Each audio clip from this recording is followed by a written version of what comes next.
Quarta-feira, 13 de setembro.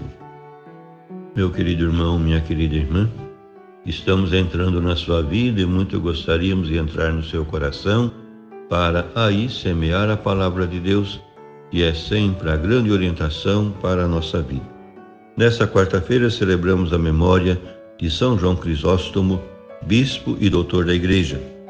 E a liturgia nos apresenta o Evangelho de São Lucas, capítulo 6, versículos de 20 a 26.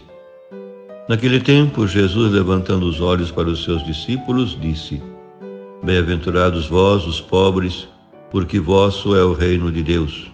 Bem-aventurados vós que agora tendes fome, porque sereis saciados. Bem-aventurados vós que agora chorais, porque havereis de rir.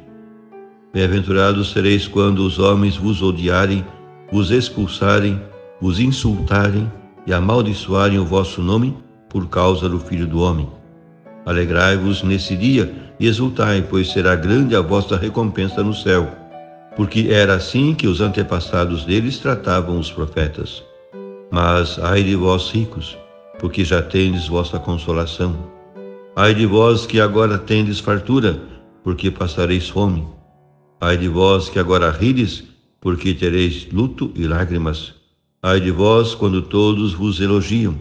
Era assim que os antepassados deles tratavam os falsos profetas. Meu querido irmão, minha querida irmã, o Evangelho de hoje proclama as bem-aventuranças segundo a versão de Lucas. Tal proclamação liga com o programa inaugural e messiânico de Cristo na sinagoga de Nazaré, com que abrimos a leitura contínua de Lucas. As bem-aventuranças são Evangelho, alegre notícia dirigida aos pobres de Deus para alentar a sua esperança, e confirmam o sobressalto social anunciado pelo Magnífica, o Cântico de Maria, a Mãe do Senhor, pois os pobres são os preferidos de Deus em toda a revelação bíblica e os primeiros destinatários da boa nova do reino que Jesus traz. Esta passagem de Lucas equivale à abertura do discurso da montanha segundo Mateus. À parte o fato de situar a cena na planície, onde os discípulos da multidão esperavam Jesus e os 12, recém-nomeados apóstolos, a diferença maior de Lucas em relação a Mateus é que Lucas menciona somente 4 bem-aventuranças, contra as 8 de Mateus, se bem que acrescente outras 4 imprecações ou ameaças inquietantes. A felicidade messiânica dos pobres, dos famintos, dos que choram e dos perseguidos por Cristo contrapõe-se à situação perigosa dos ricos, dos que têm fartura, dos que riem e dos que são aplaudidos por todos.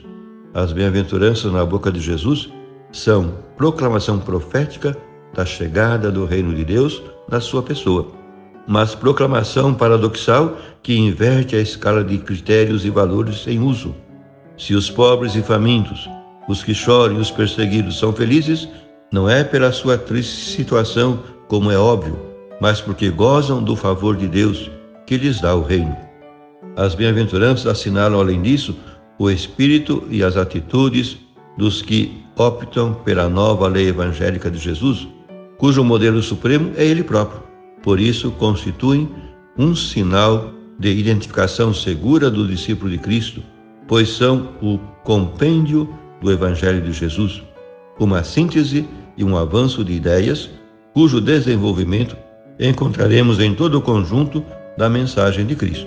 As bem-aventuranças são uma declaração de princípios, a carta magna ou constitucional para a cidadania cristã, o programa de vida e o questionário de exame a que constantemente temos que nos remeter para nos qualificarmos como discípulos de Jesus.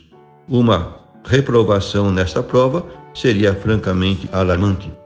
Tanto no texto de Lucas como no de Mateus, a lista das bem-aventuranças vem desenvolver a primeira e mais fundamental delas, a pobreza efetiva e de espírito, porque pobres são os que sofrem, choram, têm fome e sede de fidelidade a Deus, os que são misericordiosos, os limpos de coração, artífices da paz e perseguidos pelo reino. Com a proclamação das bem-aventuranças, Jesus de Nazaré devolveu a sua dignidade aos pobres, a todos eles. Por fim, rezemos. Obrigado, Senhor Jesus, porque proclamando-os felizes, devolveste a dignidade, o reino e a esperança aos que o mundo tem por últimos e infelizes, os pobres e os humildes, os que choram e sofrem, os que têm fome e sede de fidelidade a Deus, os misericordiosos que sabem perdoar os outros, os que procedem com coração limpo e sincero, os que fomentam a paz e excluem a violência, os perseguidos por servirem a Ti e ao Evangelho. Tu foste o primeiro que realizaste este programa, e o Teu exemplo anima-nos a seguir-te até o fim. Tu és a nossa força. Bendito sejas para sempre, Senhor. Amém. E a você, meu querido irmão, minha querida irmã, que me acompanhou neste encontro com a Palavra de Deus, desça sobre ti a bênção de Deus Todo-Poderoso, Pai e Filho e Espírito Santo.